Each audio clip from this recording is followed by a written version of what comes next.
दोनों बहुओं ने मेरी जिंदगी अजाब कर दी है। आज घर जाते ही दोनों को सजा दूंगी। जब तक इन लोगों की लगाम नहीं खींचूंगी ये लोग बास नहीं आएंगी। क्या हो गया सविता बहन, क्यों अकेले में बड़बड़ा रही हो? अब तुम्हें क्या बताऊं बहन, मेरे साथ जो हो रहा है ना, ऊपर वाला किसी को ऐसे दिन न दिखाए। क्यों, क्या हुआ? मेरी दोनों बहुओं ने मुझे बहुत ज्यादा परेशान किया हुआ है। दोनों मेरी एक बात नहीं सुनती हैं। मैं क्या करूं? अरे तुम्हारी बहू तो कुछ भी नहीं है, मुझसे पूछो। मेरी बहू अजाब करती है, उसने मेरी जिंदगी। अरे मेरी बहुओं के सामने तुम्हारी बहू तो बहुत सीधी सादी है, आकर मिलो मेरी बहुओं से। अरे बहन, तुम मेरी बहू को आकर देखो, फसादी है फसादी। इधर से उधर से इधर करती रहती है, मेरे बेटे के हर वक्त कान भरती रहती है। जब से ब्याह के मैं इसको घर लाई हूँ, मेरा बेटा मेरे बहुत ज्यादा खिलाफ हो गया, मेरी एक बात भी नहीं सुनता। वो बेटा जो मेरी कोई बात नहीं टालता था, मेरी अब शक्ल देखना पसंद नहीं करता। हमारी बहुओं से तो ऊपर वाला पूछेगा, ये लोग ये तक नहीं सोचती इनके आगे भी औलादे हैं। जब इनके यहाँ खुद के बहुएं आएंगी ना, फिर पूछूंगी। अगर ऊपर वाले ने मुझे इतनी जिंदगी दी तो चलो चलो, तो अपना दिल छोटा मत करो। मैं तुम्हें अपनी कहानी सुनाने आई थी, तुम तो खुद मुझसे ज्यादा दुखी हो। लेकिन आज इन दोनों को मैं सबक सिखा के रहूंगी। इन लोगों ने कल मेरे सोने के कंगन चुरा लिया और मेरे बेटे से कहा कि मैं जाके मार्केट में बेच आई हूँ। कितना झूठ बोला है इन्होंने। मेरे वो कंगन चुराए जो मेरी माँ ने मुझे शादी पे दिए थे। मेरी माँ की निशानी वही थी मेरे पास। दोनों चुड़ैलों ने अच्छा नहीं किया मेरे साथ। रवीना बहू कहाँ मर गई है? आज सिर्फ तरीके से बता दे, तूने मेरे कंगन कहाँ रखे हैं। अगर मैं पुलिस थाने चली गई ना, तो तुझे जेल में सजा काटनी पड़ेगी। तू जानती है वो कंगन मेरे लिए क्या अहमियत रखता था। बता, मेरे कंगन तुम दोनों ने कहाँ छुपाए हैं? अगर मैं पुलिस तक पहुंच गई ना, तुम दोनों के लिए बहुत बुरा होगा। तुम लोगों को अपनी पूरी जिंदगी जेल में काटनी होगी। ए बुढ़िया, बुढ़ापे के साथ लगता है तेरी अकल भी सटिया गई है। कहा है ना, हम दोनों तेरे कंगन नहीं चुराए। तुझे जो करना है तो कर ले, तुझे यकीन करना है तो कर, वरना हमें कोई फर्क नहीं पड़ता। जिसको बुलाना है बुला ले, हम किसी से नहीं डरते। ये खाली पीली धमकियां ना किसी और को देना जाके। चल निकल यहाँ से।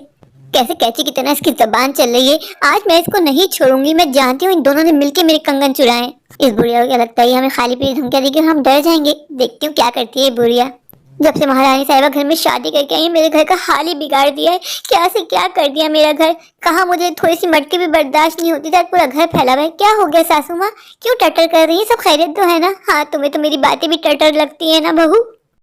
मैंने तुमसे कहा था मैं अपने दोस्त के पास जा रही हूँ, जब मैं आऊँ तो मुझे घर साफ सुथरा मिले। तुम्हारी बाप की नौकर नहीं हूँ, मुझे अपने बच्चों को भी देखना होता है। कहा है आपसे कि नौकरानियां रख ले, मासियां रख ले, लेकिन नहीं, आपको सारे काम मुझसे करवाने हैं। मैं आपको बता देती हूँ, मेरा फालतू टाइम नहीं होता। बहू, अगर मैं मासी नहीं रख रही हूँ, तुम्हारे पति के ही पैसे बचा रही हूँ। मैं सोचती हूँ कुछ पैसे जमा कर लूँ, बाद में बुरे वक्त में हमारे ही काम आएंगे।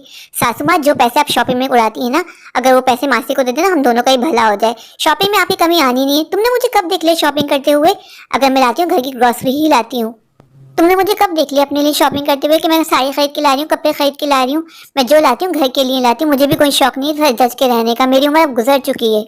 बहू, तुम मेरा मुंह मत खुलवाओ। तुम बैठी रहती हो हर वक्त ऑनलाइन शॉपिंग करती होती, कभी अपने लिए साड़ियाँ खरीदी हो, कभी अपने लिए बैग खरीदी हो, कभी जूते खरीदी। क्या मुझे दिखता नहीं है?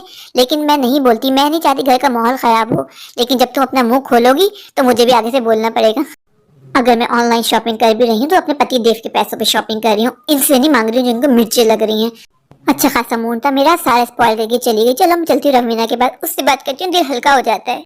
जिया यार, तुमने आने में कितनी देर कर दी। अगर तुम 2 मिनट भी लेट होती मैं निकल चुकी होती। यार तुम्हें क्या बताऊं, बस सासू माँ जब भी मुझसे बात करती है ना, बातों में बहस हो जाती है। बस उसमें ही लेट हो गई मैं। एक तो हम दोनों की सासों ने हम दोनों को परेशान कर दिया। हाँ यार, ये दोनों बुढ़ियाँ मरती क्यों नहीं है? मैं भी ऊपर वाले से बस यही दुआ करती हूँ कि जल्दी से मर जाए, हमारी जिंदगी में सुकून आ जाए। यार बुरे लोग भी दुनिया से जल्दी कहाँ जाते हैं। हाँ, ये बात तुमने बिल्कुल 100% सही कही है।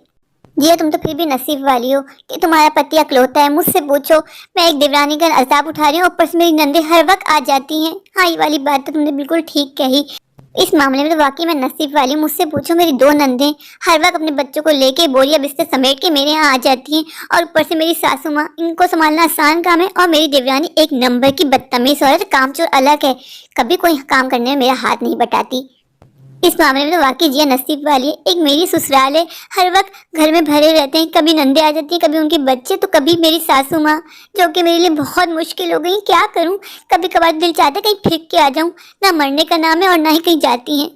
बहू, तुमने अभी तक खाने का इंतजाम नहीं किया। डिनर का टाइम कितना ऊपर हो गया, मुझे भूख लग रही है, मेरे पेट में चूहे दौड़ रहे हैं। सासू माँ, ये मेरा हेडेक नहीं है, कुछ ऑनलाइन ऑर्डर कर दीजिए। वैसे आपको भारी खाने खाने का बहुत शौक है। बहू, तुम्हें पता है ना, मुझसे भारी खाने नहीं खाए जाते। जब तुम भारी खाने जबरदस्ती मंगवा के मेरे सर पे मार देती तो मेरे पास खाने के अलावा कोई ऑप्शन है? रहने दीजिए। मैं भी जानती हूँ आपकी ज़बान को भागे चटकारे लगे हुए हैं, और मैं आपको बता देती हूँ मेरे पास टाइम नहीं है। मैं जा रही हूँ, मुझे बच्चों के साथ शॉपिंग पे जाना है, उनको जरा स्कूल की स्टेशनरी वगैरह करवानी है। आपको जो खाना है खा लें, और मैं भी बच्चों के साथ बाहर खा के ही आऊँगी। और इन्होंने कहा ये लेट आएंगे। वरना फ्रिज पे कल की बासी सब्जी पड़ी है, अगर आपको नखरे ना हो तो वो गर्म करके खा लीजिए। आपकी सेहत के लिए बस घर का खाना ही ज्यादा बेहतर है। इसको तो ऊपर वाला पूछेगा, मैंने कभी नहीं सोचा था कि मेरी दो बहुएं आएंगी और वो भी ऐसी आएंगी। हाँ, ऐसा लगता है कभी कभार सासू माँ जैसे रेस्टोरेंट में आएंगी, ऑर्डर देंगी और चली जाएंगी, और इनको गरम गरम खाना मैं परोस दूंगी। मैं आपको बता देती हूँ, अब तो इस घर में या तो आपकी माँ रहेंगी या फिर मैं। अब आपकी माँ के साथ मेरा इस घर में गुजारा नहीं है। आपकी माँ मुझ पे गलत गलत ब्लेम लगाती हैं। उनको क्या लगता है मैं बर्दाश्त कर लूंगी? जितनी आपकी माँ की मैंने खिदमत की है ना, उनकी अगर सगी बेटी होती ना वो भी इतनी खिदमत नहीं करती। फिर भी आपकी माँ नाशुक्री की नाशुक्री। इसलिए मैं आपको बता रही हूँ, अब मैं इस घर में नहीं रहूंगी। मैं बच्चों को लेके मैके जा रही हूँ। वैसे अम्मी का बहुत फोन आ रहा है कि बहुत दिनों से नहीं आई हो। जब आपका मैटर सॉल्व हो जाए, आप कोई फैसले पे पहुंच जाए तो मुझे कॉल कर दीजिएगा और मैं आ जाऊंगी।